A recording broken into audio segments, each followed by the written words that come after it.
Welcome to Precision Technologies. I am Venkat. This is part 4 of ASP.NET MVC tutorial. In this video, we'll discuss more about controllers in an MVC application.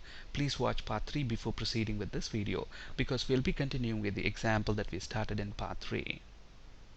Now, if you notice this URL right here, this URL invokes the index action method within the home controller class. So how are these URLs mapped to the correct controller action methods? How does the application know to do that? The answer is ASP.NET Routing. Let's practically understand this. Let's flip to Visual Studio. Now let me actually run this project. We started this in part 3 of this video series, and notice the URL. At the moment, it doesn't even have the name of the controller and the action method. All we have is the server, which is localhost, and then the name of the virtual directory, which is MVC demo. I don't have the controller name and the action method name. But still, the application successfully invoked the index function within the home controller class. So how does the application know to do that? If you look at global.asax, notice that we have this event handler method here, application underscore start. This event gets executed when the application first starts. Okay, so we discussed about events within global.asax in our ASP.NET video tutorial. So if you're new to them, please watch that video. Okay, so within this event we have a call to register routes method that's present in route config class. And if you look at this folder here, app underscore start, it has got this class route config. If I actually right click on that register routes and then go to definition, look at that, it comes to route config class, which is defined within our this file routeconfig.cs, which is present in app underscore start folder. And within this class we have this register routes method. Pay attention to this line right here.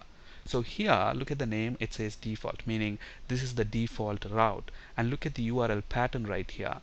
Okay, so we have a controller /action /id.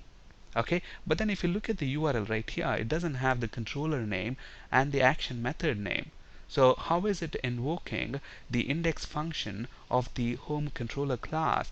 That's because we have defaults specified within this default route. So if I don't pass in a controller name, then it's going to invoke the home controller by default. And then if I don't specify an action method, it's going to invoke the index function. So look at this. Here at the moment we didn't specify the controller name and the action method name. So by default it's going to use the home controller and the index action method. So look at this. I am now passing just the controller name, and then when I press enter, look at that, it's going to pick up the default index function within that home controller class. So now if I pass index, then it clearly knows what function to execute.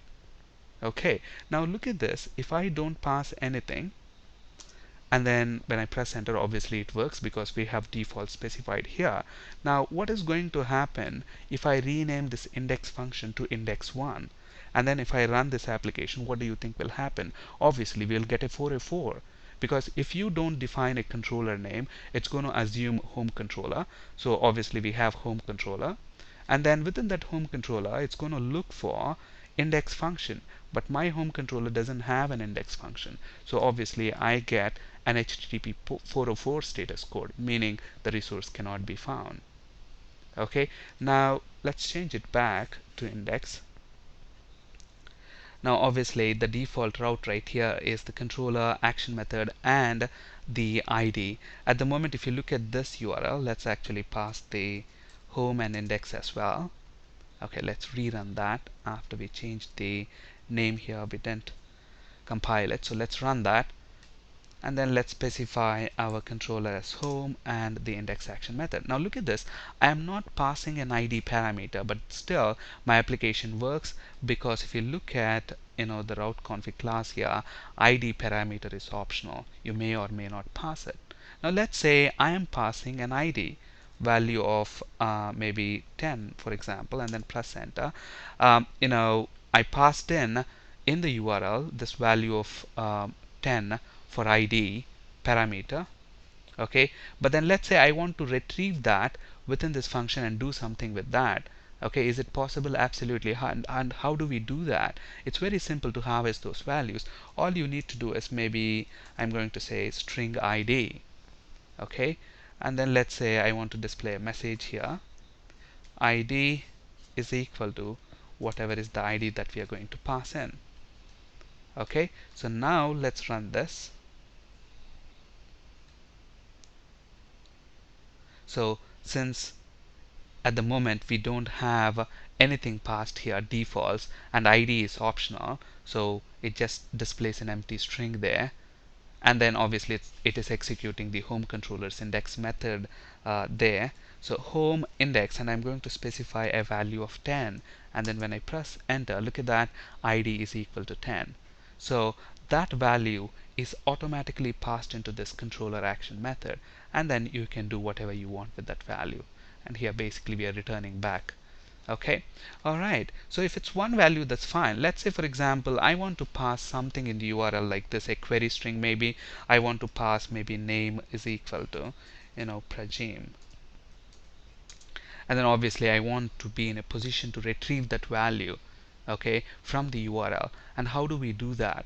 Okay, with web forms it's very easy. I mean, we basically use request.queryString, request objects query string property. So I can simply say, there are two ways to do that. I can use the very old method of using the request object, so request dot query string of, we can pass in the name of the query string there. So I get the you know the value that's passed in the URL here for name, which is Prajim. Okay, let's actually format the string right here. So ID is equal to ID plus name is equal to whatever we are retrieving from the URL. So let's run this now, and then let's pass home controller index function, and name is equal to, let's say, Prajim. Look at that, ID is equal to 10, name is equal to Prajim. So I'm able to retrieve that values. Okay, so one way is to actually use the request objects, but in MVC another way that you have is you can simply use it as a parameter within this function. So string name. Notice that this parameter name matches with the name of the query string parameter here. Okay, so now simply I can say, instead of using this request objects query string, name. Alright, so now let's go ahead and run that and see what's going to happen. Okay, so let's invoke the home controllers index action method, and then we are passing 10 for ID, name is equal to Prajim. Look at that, ID is equal to 10, name is equal to Prajim. We get it as expected. So ASP.NET MVC will automatically pass any query string of form post parameters named name to index action method when this URL that you see here is invoked. Okay, so that's how we are printing those values. Or you can use request.queryString, request objects query string property as shown here.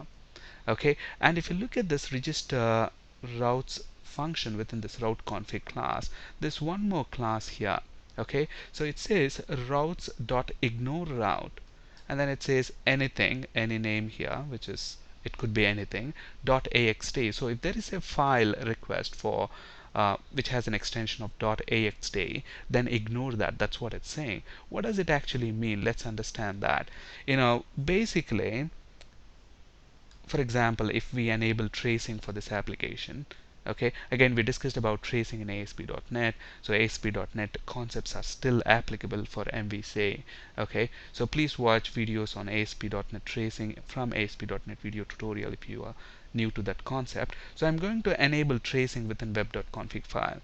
So under system.web I can enable tracing. So trace enabled is equal to true, and then I don't want the trace messages to be returned to the end of the page, so I'm going to say page output is equal to false. So when we set page output to false and then trace enabled is equal to true, the trace messages will be returned to a trace file called trace.axt.